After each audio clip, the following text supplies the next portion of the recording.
నేను 37 సంవత్సరాల నుంచి సాగు చేస్తున్నా అక్కడనే. మా అత్తమామ అంతకన్నా ముందు చేస్తున్నారు. మా అత్తమామ చేసి ఒక 40 ఏళ్ళు చేయొచ్చు వాళ్ళు. నేను 37 సంవత్సరాల సంది నేను చేస్తున్నా. ఎవరో ఒక ఆయన వచ్చి మొత్తం దోసుకుంటుండు, అక్కడ భూములన్నీ దోసుకుంటుండు. మొత్తం 5-10 లక్షలు ఇచ్చి కొనుక్కున్నా అని చెప్తే మరి కొనుక్కున్నాడేమో అనుకున్నాం. నా పొలంలోకి నేను ఓనికే గేటు పెట్టేసిండు. గేటు పెట్టేస్తే గేటు పెట్టొద్దని అడ్డం పోతే మా ఆయనను కొట్టిర్రు. వేరే బోన్సర్లను పెట్టి కొట్టిస్తారు, ఒత్తేస్తారు దెబ్బ కనిపించకుండా. నేను పోతుంటే కూడా ఫోటోలు తీస్తారు. అక్కడ 50,000 పెట్టి మేము కడీలు తీసుకొచ్చి అడవి పందులు మేయకుండా సేను మొత్తం తయారైనాక కూడా అడవి పందులు మేసాను. మేము అక్కడ కంచె వేసుకుంటే ఆ కంచెను నైటే తీసేసిరు. ఎవరు తీయమన్నారు, ఇట్లా ఎందుకు చేసిరు, మాకు ఎందుకు చేస్తున్నారు ఇట్లా అంటే సుధాకర్ తీయమన్నాడు. ఏ సుధాకర్ అంటే తిరుపతి సుధాకర్ అని చెప్తారు సార్. ఇట్లా చేస్తారు. నాకు ఒక 10 ఆవులు ఉన్నాయి. అక్కడ గడ్డి పెట్టుకున్నా, పొద్దుగాల పోయి నేను గడ్డి కోసేసుకోవాలి. అక్కడ కూర అలుక్కొని నేను రోజుకు 500-800 వస్తే నా జీవనాధారం నడుస్తుంది. అక్కడ నన్ను పొలం మీదకి నిలగొడితే నేనేం చేయాలి? వెళ్ళిపోండి, మీకు కూడా ఇస్తాం 10 లక్షలు అంటారు, 5 లక్షలు అంటారు. 5 లక్షలు పెట్టి ఒక ప్లాట్ వస్తలేదు సార్, ఒక దావత్ కూడా అవుతలేదు. వాళ్ళు ఇచ్చే పైసలు ఏమిటికి అవుతాయి? మాకు పైసలు వద్దు, మాకు భూమి కావాలి. మాకు భూమి మీదనే మా జీవనాధారం. ఆవులు ఉన్నాయి, 10 ఆవులు ఉన్నాయి. గడ్డి పెట్టినా, ఇప్పుడు గడ్డి కూడా ఉంది. పోనీయకుండా 10 నిమిషాలు ఆగాలి సార్. గేట్లు పెట్టేసుకురు, లాక్ వేసుకుంటారు, చుట్టూ ఫెన్సింగ్ పెట్టిరు, పోనిస్తలేరు. మళ్ళీ ఎవరినన్నా కూలీలను పిలుచుకపోతే నువ్వు భూమి అమ్మవు కదా, నీ ఉంది కదా, నువ్వే రావద్దని వాళ్ళు నిలగొడితే మొన్న 1.5 ఎకరాల పొలం నేను ఒక్కదాన్నే నాటేసుకున్నా. వాళ్ళు నిలగొట్టేసిరు వాళ్ళ భయానికి సార్, వాళ్ళ భయానికి వాళ్ళు వస్తలేరు.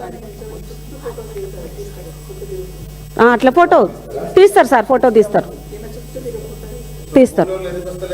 వాళ్ళ భయానికి సార్. వాళ్ళు బోన్సర్లు మమ్మల్ని కొడతారు, మమ్మల్ని చంపితే మేము మా పిల్లలు ఆగమవుతారు, మేము రామంటే మొన్న నేను ఒక్కదాన్నే నాటేసుకున్నా 1.5 ఎకరాల పొలం. మా మామ పేరు జంగయ్య, మా ఆయన పేరు గుడాల బాబు. మేము మా అత్త మా మామ కందులు జొన్నలు 70 ఏళ్ళ నుంచి ఉన్నాము మేము భూమి మీద. నా పెళ్ళయి 20 సంవత్సరాలు. నేను వచ్చినాక కూడా మొన్న దాకా 3 సంవత్సరాల దాకా వేసినాం పొలము. మా తాన మేము ఇట్లా వాళ్ళు రేకులు వాతుతారని మేము ఏం చేసినామంటే అది ఒక ఫోటోలు వీడియోలు కూడా తీసుకున్నాం. ఎందుకంటే ఇల్లు కబ్జా మీద కూర్చుంటారు, చుట్టుముట్టు మొత్తం రేకులు వాతేస్తారని మాకు భయమైంది. అట్లా అని ఒక ప్రూఫ్ కోసం అని చేసినాము. కానీ ఇప్పుడు నిన్న మొన్న మళ్ళీ వర్షాలు పడతాయి, కందులో జొన్నలో పుంటిత్తులు అలుక్కుందామని పోతే మా ఆయనను లోపలికి రానిస్తలేరు. నువ్వు ఒకసారి రా అని నన్ను కూడా పోతే ఆడవాళ్ళని పెట్టి కూడా రౌడీ షీట్లను పెట్టి కూడా మొత్తం ఇది చేసిర్రు. మాకు భయం అవుతుంది, నేను పోను, మళ్ళీ నువ్వు ఉన్న వాళ్ళని పొలం కోసం మా ఆయన ప్రాణాన్ని కూడా తీసుకుంటా అని చెప్తుండు. కానీ వద్దులే, ఎవరితోనన్నా మాట్లాడదాము, ఎంత కాడికైతే అంత కాడికి అవుతుంది అనేసి అనుకున్నాం. కానీ మాకు ధైర్యం చాలతలేదని ఇప్పుడు మేడం దగ్గరకు వచ్చినాం అందరం కలిసి.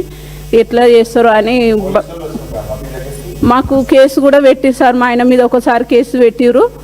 ఇప్పుడు దుందాము, అది మొత్తం పొలం అంతా సాఫ్ చేసుకుందాం అనుకుంటే అసలు సాఫ్ చేయనిస్తలేరు సార్. ఇప్పుడు మే నెలలో వర్షాలు పడతాయి, అందులో వేస్తాం మేము ప్రతి సంవత్సరం.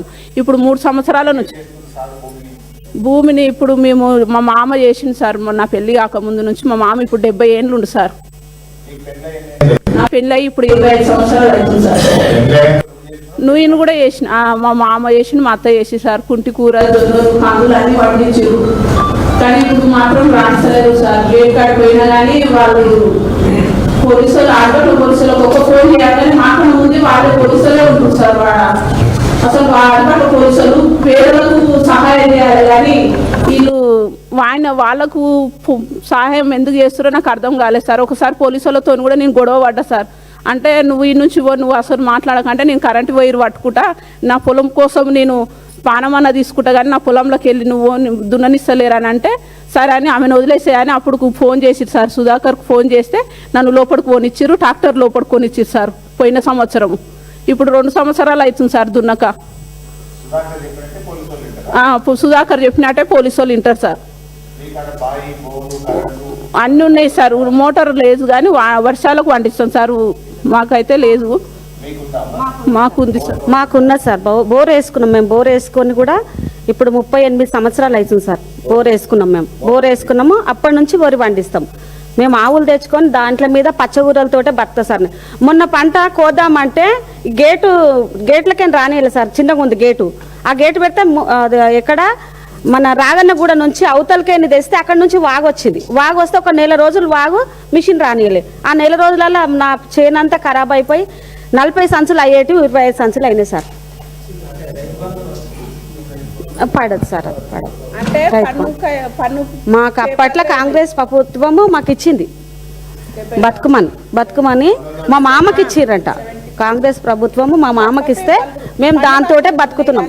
ఇవి లేదు సార్, పన్ను కాయిదాలు పాస్బుక్లు ఇవ్వలేదు మాకు. ఇప్పుడు ఇవ్వాలని కోరుతున్నాం సార్. ఇప్పుడు అవి ఇవ్వాలనే మేము కొట్లాడుతున్నాం సార్.